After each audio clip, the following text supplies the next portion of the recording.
በአዲስ አበባ በአምስቱም መግቢያ በሮች ጥብቅ ፍተሻ እየተካሄደ ይገኛል። በለገጣፎ በአገዛዙ ወታደራዊ ካምፕ ላይ የእርስ በእርስ የተኩስ ልውውጥ ተደርጎ በርካታ ወታደሮች መገደላቸውን የአንከር ምንጮች ያደረሱን መረጃ ያመለክታል። በኢትዮጵያ በተለያዩ አካባቢዎች ህዝባዊ እንቢተኝነት ምልክቱ እየታየ ነው። ከደሞዝ ጭማሪው መቅረት ጋር በተያያዘ መምህራንን ጨምሮ ሌሎች የህብረተሰብ ክፍሎች ለተቃውሞ ወደ አደባባይ እየወጡ ይገኛሉ። በሲዳማ፣ በሃዲያ፣ በቤኒሻንጉል ጉሙዝ ክልል፣ በኦሮሚያ በተለያዩ አካባቢዎች መምህራን የሥራ ማቆም አድማ እያደረጉ እንዳለም ያገኘነው መረጃ ያመለክታል። በአዲስ አበባ በየቦታው የሹፌሮች መሰወርና መገደል ሊበቃ ይገባዋል ያሉ የከባድ ተሽከርካሪዎች ሹፌሮች ተቃውሞ ሰልፍ ማድረጋቸውንም ያገኘነው መረጃ ያመለክታል። በኢትዮጵያ ህዝባዊ እምቢተኝነት በተለያዩ የህብረተሰብ ክፍሎች እየተነሳ ይገኛል። በአፋርም እንደዚሁ ጦርነት በአፋር ምድር ላይ ሊካሄድ አይገባም ያሉ የአፋር ተወላጆች የተቃውሞ ትዕይንት ማድረጋቸውም ተገልጿል። እነዚህን ጉዳዮች በተመለከተ ከዘውትር ተሳታፊያችን ጋር ቆይታ እናደርጋለን። በቀጥታ ምን ጀምሮ ከአዲስ አበባ ነው። በጣም ነው ማመሰግን። አዲስ አበባ በተለያዩ አካባቢዎች ፍተሻ እየተካሄደ ነው። ከወትሮ በተለየ ሁኔታ የሪፐብሊካን ጋርድ የሰራዊቱ ክፍል የተሳተፈበትና በበላይነት የሚመራው ፍተሻ ነው በአምስቱም የአዲስ አበባ መግቢያ በሮች እየተከናወነ ያለው። የሹፌሮች ሰልፍ ተከናውኗል። ነጋዴዎች በመርካቶ አካባቢ ተቃውሟቸውን ለመጀመር በዋዜማው ላይ እንደሚገኙ ነው የሰማነው። አገዛዙም በርካታ ሱቆችን አሽጓል። ወደ ተለያዩ የኢትዮጵያ አካባቢዎች ከማለፋችን በፊት አዲስ አበባ ያለው እስቲ ምንድነው ፍተሻው ተጠናክሮ እየተካሄደ ያለው? አዲስ አበባ ከተማ በአምስቱም መግቢያ በሮች ከወትሮው እጅግ በጣም በተለየ ሁኔታ እና ወታደሮቹም በልዩ ሁኔታ መሳሪያ የታጠቁ ቀይ ቦኔት ያደረጉ የሪፐብሊካን ጋርድ አባላት አምስቱንም መግቢያ በሮች ይዘው ከፍተኛ የሆነ ፍተሻ ሲያደርጉ ነው ያመሹት። ዛሬም እንደቀጠለ ነው። አንዳንዶቹ እንዲያውም ከከተማ እንዳይወጡ ከዛ አካባቢ ደግሞ ወደ ከተማ እንዳይገቡ ተደርገው በተለይ በለገጣፎ ለገዳዲ ወይም የሸገር ከተማና የአዲስ አበባ ከተማ መለያያ መንገድ ዋና አደባባይ ላይ ወይም ጣፎ አደባባይ የሚባለው ላይ የጣፎ ሰዎች ወደ አዲስ አበባ አይገቡም፣ የአዲስ አበባ ሰዎች ደግሞ ወደ ጣፎ እንዳይሄዱ ተደርገው ከፍተኛ ቁጥር ያለው የሪፐብሊካን ጋርድ አባላት የአዲስ አበባ ከተማ መግቢያና መውጫ በሮችን ዘግተው በወትሮ በተለየ ሁኔታ ከባድ የሆነ ፍተሻ ሲደረግ ነው የዋለው። ዛሬም ማምሻውን እንደቀጠለ ነው። መረጃዎች እየተናገሩ እየተሰማን ያለ ነው። በአጠቃላይ አዲስ አበባ ላይ ከፍተኛ የሆነ ፍርሃት ነግሷል። ስርዓቱ ከፍተኛ ድንጋጤ ውስጥ እንደወደቀ ነው መረጃዎች የሚያመላክቱ። ነሳይ ምንድን ነው ምክንያቱ? ምናልባት በተለያዩ የኢትዮጵያ አካባቢዎች ያለውን የሰላም እጦት የሰላም መደፍረስ መነሻ ያደረጉ ፍልሰቶች ወደ አዲስ አበባ እየተከናወኑ እንዳለን የሰማነው። በአዲስ አበባ ዙሪያ የኦሮሞ ነጻነት ሰራዊት የሚያደርሰው ጥቃትም እንደዚሁ ነዋሪዎችን ወደ አዲስ አበባ እንዲሰደዱ እያደረገ ነው። የምስራቅ አርሲው በኢትዮጵያ ኦርቶዶክስ ተዋሕዶ ቤተክርስቲያን እምነት ተከታዮች ላይ የሚካሄደውን ማንነት ተኮር ጥቃት ተከትሎም እንደዚሁ ከፍተኛ ቁጥር ያለው ስደት ወደ አዲስ አበባ እየተካሄደ ነው። አዳነች አበቤ ከተለያዩ አካባቢዎች ባለው የሰላም መደፍረስ ምክንያት በሚሰደዱ ኢትዮጵያውያን ወደ አዲስ አበባ በሚገቡ ኢትዮጵያን የተነሳ አዲስ አበባ ልትፈነዳ ደርሳለች የሚል እንደዚሁ ስጋቷን መግለጿን የሰማነውና ምንድነው ምክንያቱ? አሁን አምስቱም በሮች እየተፈተሹ ነው። ይህን ደግሞ የሚያደርጉት የሪፐብሊካን ጋርድ አባላት ነው። ቀይ ቦኔት ያደረጉ እንደሆነም ተሰምቷል። እንደው ምክንያቱን ለማወቅ ተችሏል። እንዲህ አይነት ፍተሻ አልፎ አልፎን ይሰማል። የአሁኑ ግን ጠንከር ያለ ነው። አዲስ አበባ ላይ የሚፈራ ነገር አለ ወይ? መሳይ ምክንያቶቹ በጣም በርካታ ናቸው። ከበርካታዎቹ እንዳሉ ሁለት ሶስቶቹ ምክንያት ልጥቀስ። አንደኛ ከሰሞኑ ከትናንት ወዲያ ጀምሮ ትናንትናም ዛሬም በተለያዩ የኦሮሚያ ክልል ከተሞች በተለይ ጅማ፣ ቦረና፣ ወለጋ እንዲሁም ምዕራብ ሐረርጌን ጨምሮ በርካታ የወረዳና የዞን ከተሞች ላይ የመምህራን አድማ ከፍተኛ እንቅስቃሴ በማድረጋቸው ታውቋል። በተለይ በወለጋና በጅማ የሁለተኛ ደረጃና የዩኒቨርሲቲ መምህራን ደሞዝ አለመከፈሉን ተከትሎ ከፍተኛ የሆነ የተቃውሞ ሰልፍ ወጥተዋልኝ። በቦረና እንዲሁ ደግሞ ከመምህራን በተጨማሪ የመንግስት ሰራተኛው ሳይቀር የተጨመረው ደሞዝ እጃችን ላይ አልገባም፣ በአንዳንድ ወረዳዎችም ላይ መምህራን ደሞዝ 3 እና 2 ወር ያልተከፈላቸው አሉ በማለት ሰላማዊ ሰልፉ በጣም ተቀጣጥሎ ቀጥሏል። በምዕራብ ሐረርጌም እንዲሁ በጣም የሚገርመው በምዕራብ ሐረርጌ ደግሞ የፖሊስ አባላት ጨምረው የደሞዝ ጭማሪ ለኛ አልተደረገልንም በማለት ከፍተኛ የሆነ ህዝባዊ አመጽ ሊቀሰቀስ እንደሚችል ከፍተኛ ፍርሃት ውስጥ ስለወደቀ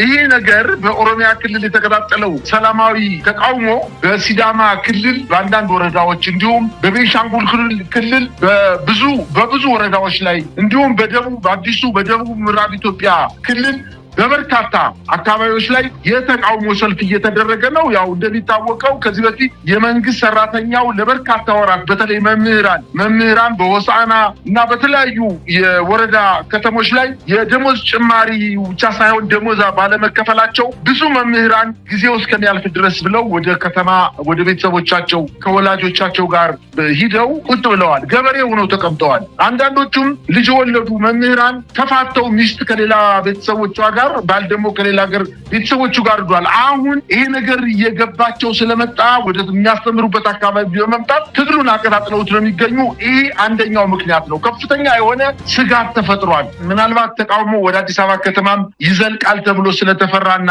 ይሄን አጀንዳ ይዘው ወደ ከተማ ሊገቡ ይችላሉ የተባሉ የውስጥ ለውስጥ አርበኞች አዲስ አበባ ከተማን ይረብሿታል የሚል አንደኛው ምክንያት ሊሆን ይችላል የሚል እምነት ነው ያለኝ። በሁለተኛ ደረጃ መሳይ በሸገር ከተማ አስተዳደር ስር በሚገኘው ለገጣፎ ከተማ ላይ በምትገኘው የአገዛዙ የ94ኛ ክፍለ ጦር ለግዳጅ ወደ ወሎ ለመሄድ በዝግጅት ላይ እንዳለ የኦሮሚያ ልዩ ኃይልና ሚኒሻ በዚህ በ94ኛ ካምፕ ውስጥ በድንገት በመግባት የመከላከያ ዩኒፎርም እየለበሰ አብረው ለመሄድ ሲዘጋጁ የተወሰኑ የክፍለ ጦሩ አባላት ይህ ትክክል አይደለም፣ መዳችሁ መዋጋት ተከፈለጋችሁ የራሳችሁን መንገድ ተከትላችሁ ወዳችሁ መዋጋት አለባችሁ፣ የመከላከያ ተቋም ግን ብቻውን ነው የሚንቀሳቀሰው፣ የልዩ ኃይልና የሚኒሻ አባላትን ይዞ መሄድ አይችልም ያሉ 2 እና 3 የመከላከያ አባላትን እዛው ላይ በጥይት መተው በመካከላቸው በተፈጠረ ግጭት በርካታ የሰራዊቱ አባላት ተገድለዋል። ይሄን ተከትሎ ማታ ከፍተኛ የሆነ የተኩስ ልውውጥ ሲደረግ ነበረ።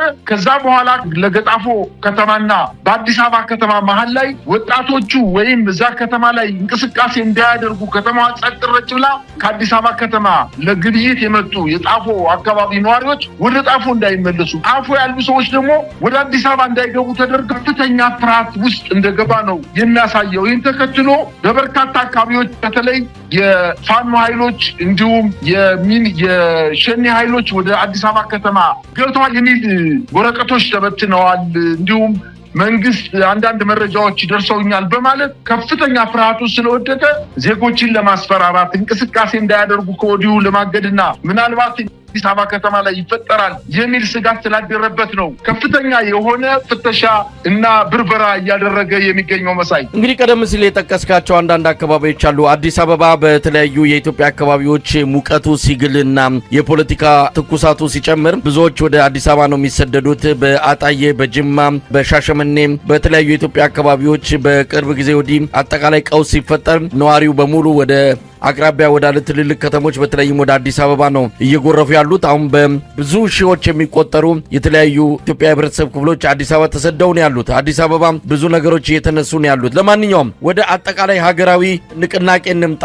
በዚህም በዚያም ተቃውሞ እየተነሳ ነው። በተለይም በአገዛዙ ከመምህራን ጋር በተያዘ ደሞዝ ክፍያው እውን ካለመሆኑ ጋር ተያይዞ ህብረተሰቡ ወደ አጠቃላይ አድማ እየገባ እንዳለ ነው መረዳት የተቻለው። አገዛዙ ማስቆም አልቻለም። በተወሰነ ደረጃ ሊያዳፍን የሞከረ ነው። ለተወሰኑ መምህራን እየከፈለ እንዲሁ በመከፋፈልና የተወሰኑትን አብረውት እንዲሰለፉ በማድረግ አጠቃላዩን የህዝብ ጥያቄ ለማድበስበስ እየሞከረ ነው። ነገር ግን ከዛ የተሻገረ ይመስላል። ከዚህ በኋላ አብይ አህመድ በማስቀየስም ሌላ ትኩረት እንዲያገኝ በማድረግ የሚሻገረው ችግር የለም። አሁን ህብረተሰቡ አፍጥጦ ነው የመጣው። በሲዳማ፣ በሀዲያ፣ በቤኒሻንጉል፣ በሌሎች የኢትዮጵያ አካባቢዎች መምህራን አደባባይ እየወጡ ነው። እስቲ ምን አለ ከዚህ ጋር በተያዘ መምህራን ብቻ ሳይሆን ሌላውም የህብረተሰብ ክፍል ወደ አደባባይ እየወጣ ነው ያለው? መሳይ አጠቃላይ እኮ የመንግስት ሰራተኛውና መምህራኑ ተባለ እንጂ ሹፌሮች እኮ በትናንትናው ዕለት አዲስ አበባ ከተማ ላይ የተቃውሞ ሰልፍ አድርገዋል። እንግዲህ ይሄ ሌሎችን ያነቃቃቸዋል። የተቃውሞ ሰልፍን ያደረጉ ለበርካታ ጊዜ ከጅቡቲ ሲሄዱ ወደ ኦሮሚያ ክልል፣ ወደ አማራ ክልል እንቅስቃሴ ሲያደርጉ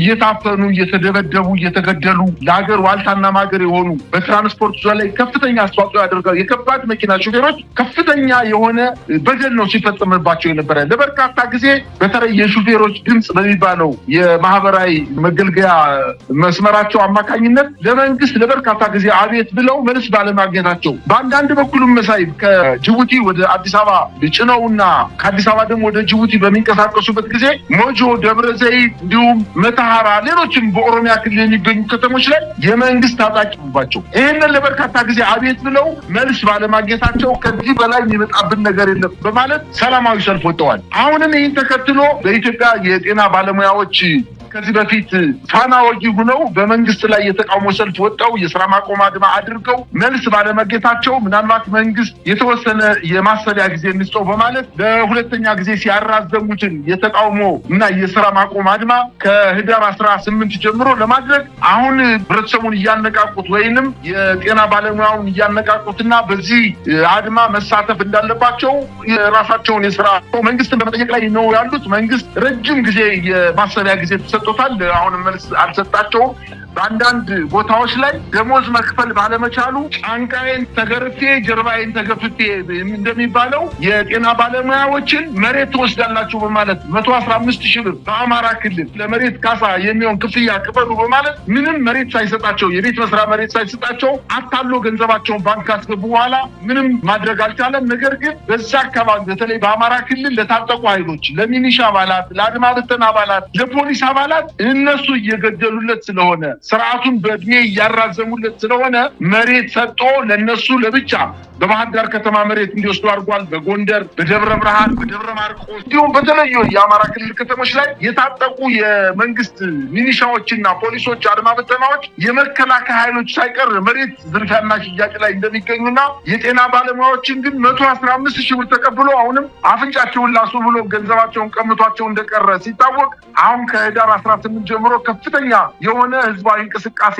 የስራ ማቆም አድማ ለማድረግ እንቅስቃሴ እያደረጉ ነው። ህዝቡ እየተነቃቃ ነው። እውነት ለመናገር ከፍተኛ የሆነ መነቃቃት አለ። ይህን መነቃቃት ተከትሎ ሌላውም የህብረተሰብ ክፍል የተበደለው አካል ከፍተኛ በደል፣ ዝቅተኛ በደል የሚባል የለም። በሰሞኑ እንኳን በመርካቶ አካባቢ ሱቆችን በማሸግ ታክስ ታጭበረብራላችሁ፣ ታክስ አትከፍሉም በማለት ምክንያት ሰጥቶ መርካቶ ያለውን ማህበረሰብ አውጦ ለሌላ ለውጭ ሀገር ዜጎች ለመሸጥ በሳት ሞከራቸው፣ በዘረፋ ሞከራቸው፣ በታክስ ሞከራቸው ምንም ንቅንቅ ባለማለታቸው ምክንያት አሁንም ሱቃቸውን እያሸገ እነሱን እያሳደደ ከፍተኛ የሆነ በደል እየፈጸመባቸው ነው የሚል የቻልኩት መሳይ። በአጠቃላይ አዲስ አበባ ከተማ ብቻ ስትቀረው በአብዛኛው የክልሎች ከተሞች ላይ መንግስት ከፍተኛ የሆነ ድንጋጤ ውስጥ እንደወደቀ በዚህ የተቃውሞና የአድማ ሰልፎችን አስመልክቶ ከፍተኛ ፍርሃትና ስጋት ውስጥ እንደወደቀ ነው የሚያሳየው። ይህን ተከትሎ ነው በአዲስ አበባ ከተማ የቀይ ቦኔት እና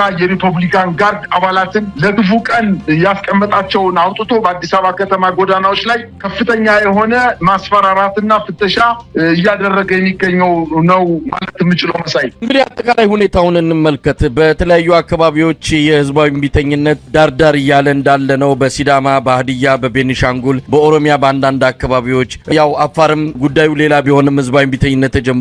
ትግራይም ያለው ሁኔታ ይታወቃል። አማራ ክልል እንደዚሁ መላ ሀገሪቱ አብይ አህመድ ሊቆጣጠረው በማይችል በተለያዩ የህዝብ ጥያቄዎች ወደፊት እየገፋ መጥቶ አሁን ከቤት ውስጥ ከማጉረምረምና እንደዚሁ ከትንንሽ እንቅስቃሴዎች አሁን ወደ ገዘፈውና ወደ አደባባይ እየመጣ እንዳለ እያየን ነው። አሁን የአብይ አህመድ አገዛዝ መላቀጡ ጠፍቶታል። ማጣፊያውን ያጠረው ምን ማድረግ እንዳለበት ማያቅም። ያው በአዲስ አበባ ባለው ሁኔታ እያፈሰ ወደ እስር ቤት ነው እንዳለ።